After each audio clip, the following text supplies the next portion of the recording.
Everyone knows he's a great basketball player, but he's a great kid too, a great young man. And because he's got such great character and he works his butt off, and he's really a good leader too, even as a freshman. Do I think Tim could be that guy? Yeah. I think Tim's going to be that guy. I'm glad he's here because he's a pretty special player. Yeah. So growing up in Brazil, I lived in a little town called Campinas, and my mom and dad met in Brazil. Growing up, my dad coached a team, so I always used to play up a level because just being around basketball so much, it was a little better than everybody else, and it was always fun playing against bigger guys. And back then, I wasn't the biggest guy, but it was very interesting. But growing up, I played a lot of pickup ball, and I did play for a team once, but I had to travel far away to play there, so I played there for like 2 months, and we kind of gave up. I played, had a little fun, but it really wasn't my deal. And my dad told me that, you didn't really need to play to get better, so I always practiced. And we had a little team of guys, of older guys that would always play, and my dad would coach them. And so that's kind of how I grew up and got better every day. I always practiced on my own every day, and then also I tried to play with older guys so that would make me better. And back then I wasn't too tall. So I have 2 sisters, a brother, and then a little sister. We all used to play basketball together. My dad, we would always be practicing together as a family. We played a lot. We would divide the teams up, and I would always be against my dad to make it kind of even though he could dominate every time back then. But yeah, it got way too chippy. Yeah, he took a couple pictures of me while he was dunking on me most of the time, so it was interesting. But he never wanted to play me after my sophomore year. Yeah, we never played again one-on-one. It was either his knees or we didn't have time to play against each other or his ego didn't want to get hurt. So, just my last 2 years of high school, I moved to Bellingham, Washington, and I went to school there. I lived with my grandparents, and I played basketball and went to a public high school up there where Mount Baker. Yeah, where my mom graduated, my grandpa. So a lot of history from that school.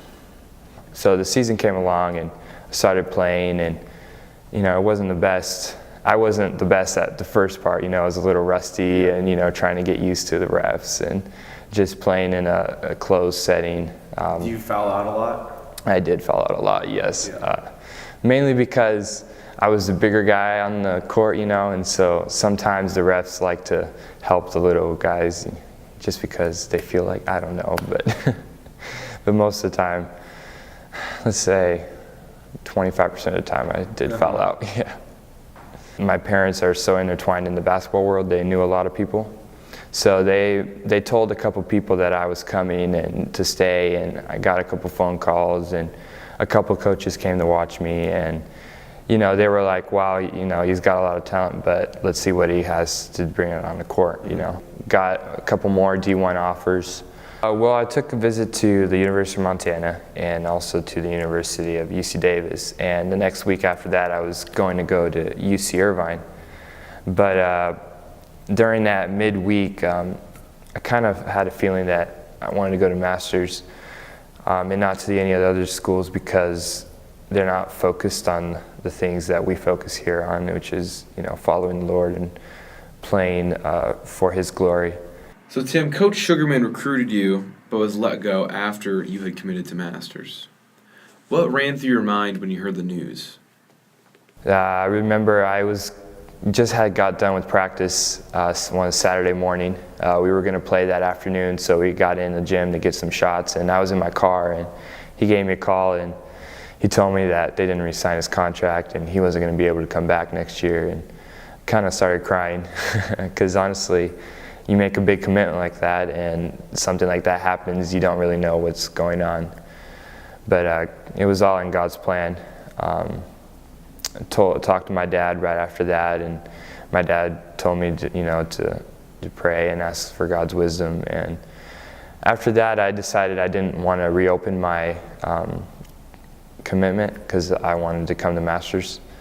And sometimes people come up to me and like, well, you had D1 offers, and why didn't you practice more and get a better D1 offer, or go to one of those D1 schools, because I mean they are D1, and you could say they're better than here, but that wasn't the most important to me. Of course, I'm a competitor and I want to compete at the highest level, but competing for reasons that I don't believe in wasn't really appealing to me. So I thought that through and decided to come to the university. Well, obviously I wanted him to be here. He's a special player. And I think Tim's family really wanted to be here regardless. They're believers in the school, what the school stands for. Obviously basketball's a huge part of that for him. He has a future in basketball. So I think the family was committed to Masters pretty much regardless, is my understanding. At least I think it was. Coming from the high school game to college, I think it's a lot faster. In high school, you can kind of take your time and make your move just because everybody's kind of slow. In college, you got to be quick. So I think it took him some time to adjust. The biggest thing for him has been the foul stuff with the officials, just trying to learn how to control his body and not come down on people and stay straight up instead of reaching in and getting easy fouls. And once he can play with freedom and not have foul trouble, he's a different player. I can't think of what game it was, but it was a home game, probably like 10 or 12 games ago, when something just switched and he had like 15 points and 12 rebounds or something like that, and just dominated. Like nobody could stop him. We're like, Tim, just do this all the time. And he hasn't really stopped doing it, so whatever he's doing is working. Yeah, I can't remember what game it was, but that was like the main turning point. Just from the beginning, I think the whole mentality of just playing is what I used to have at the beginning of the year. And now instead, now I have like I need to go get this rebound, or I have to get this stop, or I have to block this shot, or I can't let this guy get this offensive rebound. And I think I've just been more aggressive in what I've been doing the last couple games. Style-wise, I don't know, he's gotten a lot better this year. Like he was pretty soft at the start of the year, but he's got like really good finishing around the basket. He's got like a really smooth style of play. I don't know, it's unique. He's big, but he's like really skilled still. But like I said before, he's got a great future because I know he's going to work. He's going to get stronger, he's going to get faster, he's going to get more accustomed to the game, he's going to start shooting it even better. And again, his leadership skills are just great, the way he leads by example. So he's loved by all his teammates, which makes it easy to lead. He's a little kid. He's a really big little kid. He's really excited about like being here. When we were recruiting him, he like went to some big school for a visit, and we heard that they took him to a party.